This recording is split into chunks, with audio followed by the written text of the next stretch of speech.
Good morning and welcome to Morning Scoop for Friday, June 3rd. This is your daily Buckeye fix. I'm Tom Orr.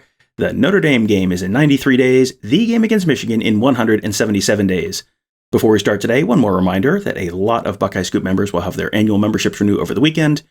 With things still a little in flux, it just seemed only right to remind folks that a number of those memberships will renew on whatever date you signed up for the site. So the site launched on June 4th, so a lot of them are going to renew in the next couple days, maybe next week. We appreciate your support. Just want to make sure everyone is making an informed decision on that front. So from the realm of $13 a month to $13 million a year, today we're going to be talking NIL. Gene Smith and Ryan Day met with about 100 members of the Central Ohio business community on Thursday.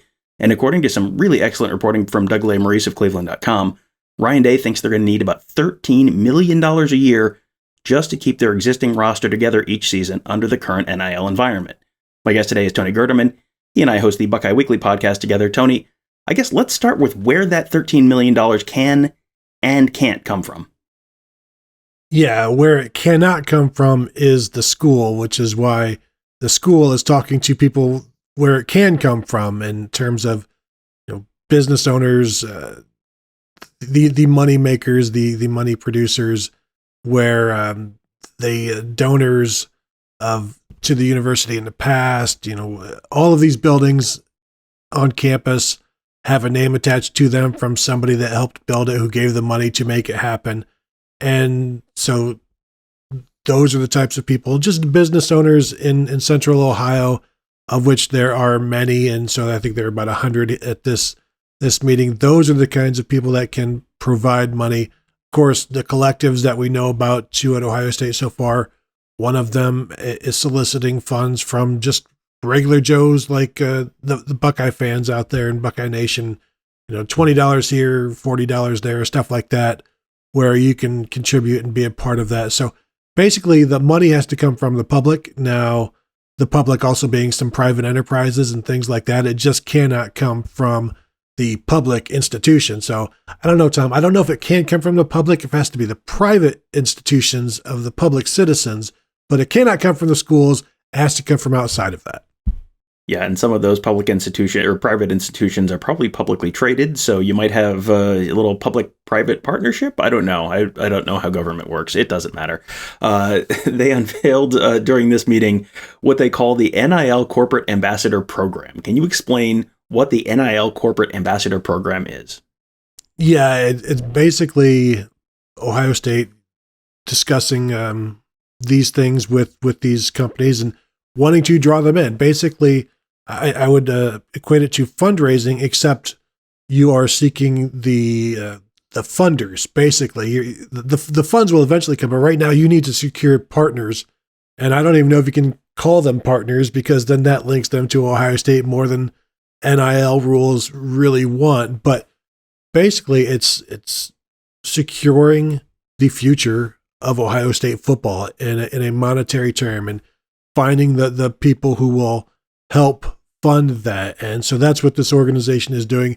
Just, it's not quite telemarketing, but constant seeking out more clientele, if you will, and more contributors, and reaching out and outreach, if you will, to various companies. Hey, would you like to be a part of this? Hey, would you like to be a part of this? And then, this week they got a bunch of them all in one place and explained the situation, and kind of leave it up to the companies whether they want to get on board or not, while also certainly continuing to recruit them. This is all about recruiting after all.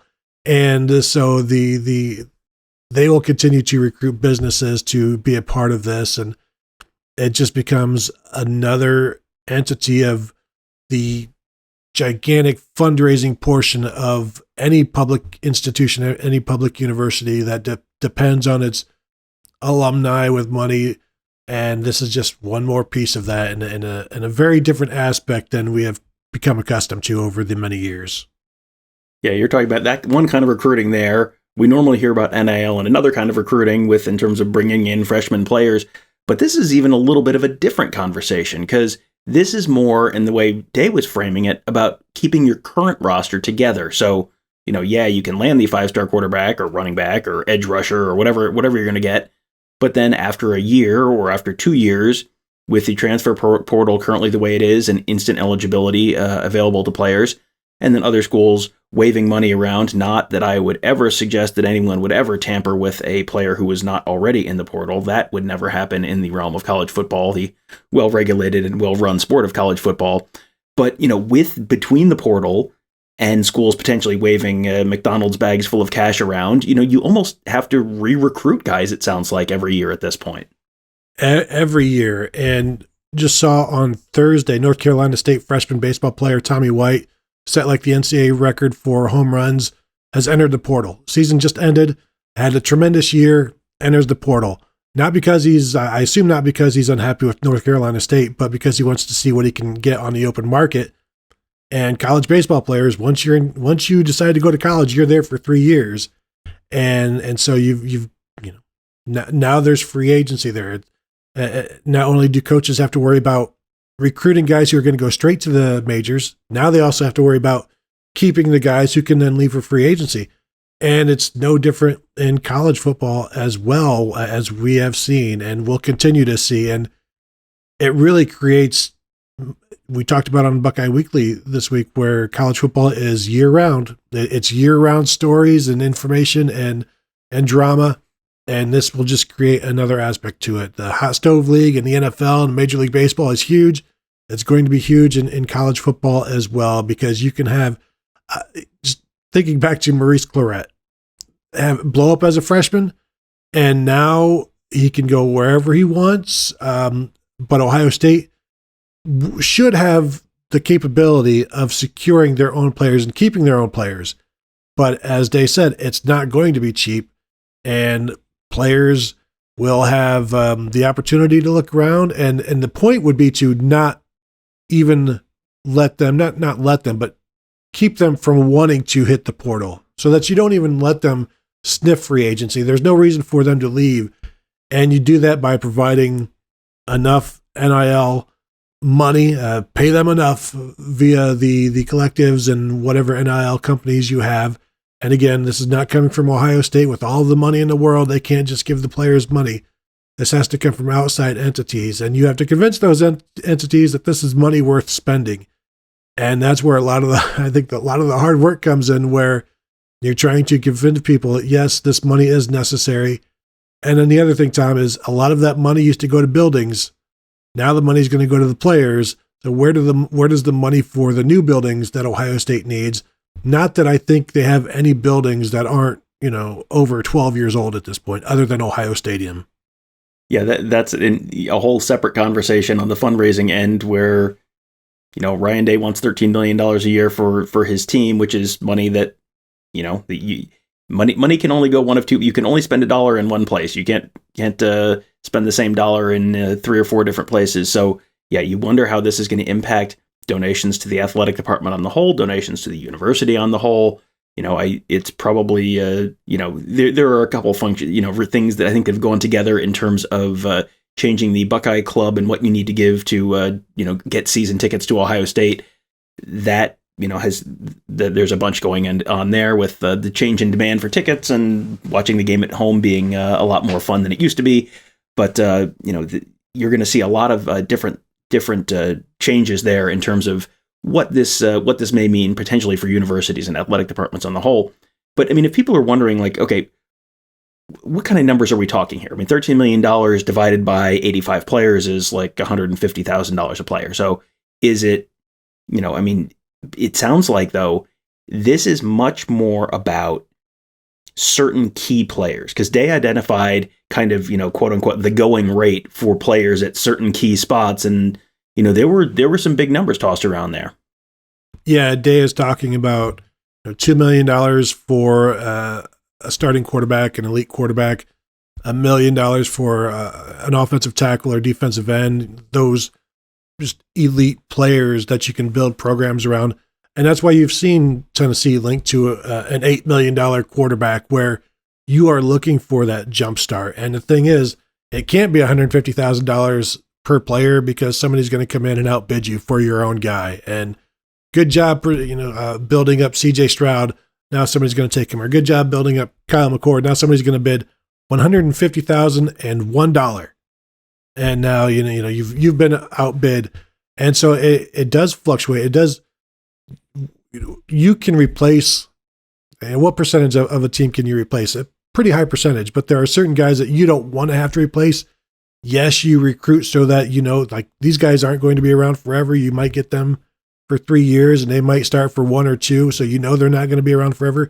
But while you have them, and if they are your best players, you don't want to lose them. And you spent all of this time to recruit the best players in the nation, and to land them and then see them on the bench and then never get to use them, that's a waste of everybody's time.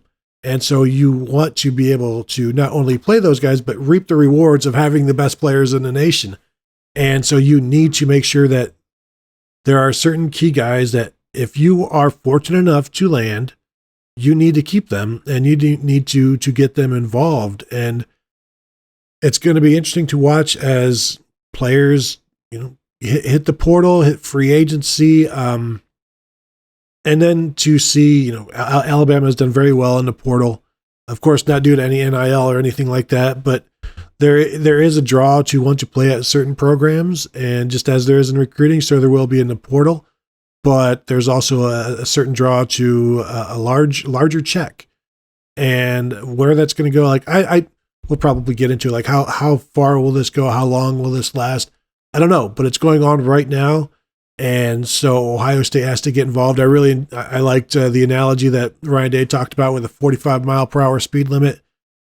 Right now, nobody is monitoring that speed limit. So there are people, driving faster than that. And you just think like you're on an open stretch of highway yourself and it's 45 miles an hour for miles and nobody is around. Are you driving 45? Nobody is. Almost nobody is. Tennessee is, of course, yes. Ole Miss would be driving 45, but like if there's no monitoring of it, or the monitoring of it is suspect and certainly not respected, then you've got to decide for yourself how you want to operate. And I think Ohio State has made that decision to where it's about the current team, and as freshmen get on board, then they can partake. But it's not something they want to go out and start just the quote unquote buying players at this point, buying recruits. The traffic analogy is really interesting because the way the NCAA is right now, it's like they were completely unprepared for all of this, which is something we've talked about a bunch of times before. But right now they're the police officer sitting in the median, and they see you going fast and they pull you over, and the officer comes to your window and says, "Do you know how fast you were going?" But he doesn't have a radar gun, so he's relying on you to self-report that you were speeding. So that seems like that's kind of about where the NCAA is right now in terms of enforcing all of this stuff. At some point, this is not. We've used the disco stew analogy before. This is not going to be the disco record sales graph where it just keeps going up and up and up, but it stops in 1976. Like at some point, the market is going to stop. The market is going to hit a top, whether that's driven by the economy, whether that's driven by an actual enforcement with some teeth behind it at some point coming in some form. Whatever it is, this will not, in fact, continue forever. And, I feel like you've seen kind of all sorts of wailing and gnashing of teeth over how this ruins college football. To me, though, it's also a pretty good indication that a lot of these types of players have been worth a lot more than just scholarships and book money over the past few decades. So, it's easy to say this is a terrible thing for certain reasons, and there is no question that if the NCAA had done its job, this probably would have been enforced and implemented in a much more rational and, enforceable kind of way. But, it's also kind of just and deserved for a lot of these guys who may or may not get to cash in at the NFL level. Guys, I think back to Mike Weber. When Mike Weber was at Ohio State, Mike Weber, star player, very, very popular. Someone like Ben Victor, Austin Mack, JT Barrett. JT Barrett never really cashed a lot of NFL paychecks. He might have been on the Saints practice squad for a little while, but he was a starting quarterback at Ohio State for 4 years and didn't have the opportunity to cash in on $500,000 a year or whatever the going rate would have been back then. You can go back through history and find lots of guys. Maurice Claret's a perfect example. Famously made $0 in the NFL. And, what would Maurice Claret have made at Ohio State if he had stayed there 2002 and then you stay there in 2003 because you can make money and you continue to, you go through your whole career there. How much would he have made coming out of college? There's so many examples of that. it feels like there's a little bit of justice in this too, where, yeah, it's kind of a mess right now, but also these are guys who've been earning a lot of money, who've had a lot of value over the years, and now it's happening, these transactions are happening a little more openly, and you're seeing just how valuable some of them are. Yeah, I think a lot of the negativity surrounds the fear that your program is going to fall behind, and so you don't want change. Meanwhile, programs that can, make a statement and make up some ground, there's no fear there. There's excitement, and so it depends on your perspective. But we are seeing how valuable these players are because we're talking about $2 million for a quarterback, and that's not willy nilly. That's because that's what they can get. And so at this point, that shows you the value that they have. I do think it is interesting that $13 million, which, as you said, breaks down to $150,000 just for the scholarship players. I think that's probably, I think Ohio State spends more than that on their team every year in terms of scholarships, in terms of tutoring and food and lodging and all of these things. Like, I think that's probably close to a going rate of what those players are already making. It's not cash. So there's certainly some value there, but I think it's interesting that this number that the players may be getting is now finally high. It's finally higher than what the head coach is making. And is there some some justice there, or not justice, but look what we're doing for the players. Maybe now you can calm down about how much coaches get paid. Yeah, that's an interesting conversation because the coaching salaries have just gone up and up and up and up and up, and player compensation has not followed in any kind of in conjunction with what those what the TV revenues and what the program revenues have been. Coaching salaries. Remember, John Cooper was making $600,000 a year at the end of his career. Well, Ryan Day is making 15 times that much in the span of 20 years. Do you think that the value of a scholarship has gone up 15 times over the last 20 years? Because it's probably not exactly right. And so, yeah, there is a lot more money in college football, and that is a good thing in some ways. That is a bad thing in some ways. I'm sure everyone who is griping about noon kickoffs for big games can think of ways that it might be a bad thing in some ways, and long TV breaks during the games and all that kind of stuff. It has brought good. It has brought bad. This is just a little more of the same, just a little bit different. So I'm sure this will not be the last conversation we have about NIL on this show. It's amazing to think that this time last year we were having these conversations as this crazy thing might be coming soon. It'll be interesting to see how this all shakes out. And here we are, 1 year later. Great job, NCAA. Keep up the great work. It has been quite an eventful year. It's been quite an eventful month, quite an eventful spring and summer, and we're heading into. We've been doing all sorts of camps at Ohio State. We covered the first one last week. There's going to be another 2 next week, Monday and Tuesday. We'll have plenty more coverage of that. We're going to pick back up with our team preview series on Monday. Planning to have be talking a little Arkansas State Red Wolves football on the show on Monday. That should be fun, and then plenty of camp coverage next week. Plenty of NIL. Should be some recruiting news probably in the next week or two. Should be a lot of fun stuff to talk about. So thank you guys all for listening today. Make sure you also check out the Buckeye Weekly podcast. Tony and I did a real deep dive on some of the stuff we saw at camp this week, as well as some other stuff going on with college football and the Buckeyes. And you can find the Buckeye Weekly podcast. You can find Kevin Noon's Big Meat Kickoff podcast, Gives in the Bank from Mark Givler and Bill the Bank Green, and Around the Oval from Alex Gleitman. You can find them all wherever you find this. Just search Buckeye Scoop to find all of them. You can subscribe right there so you never miss an episode, and also leave us a 5-star rating and review, which will help other folks find those shows, and which we do truly appreciate. That'll do it for today. Thank you guys all for joining us. Have a great weekend. We'll talk to you on Monday.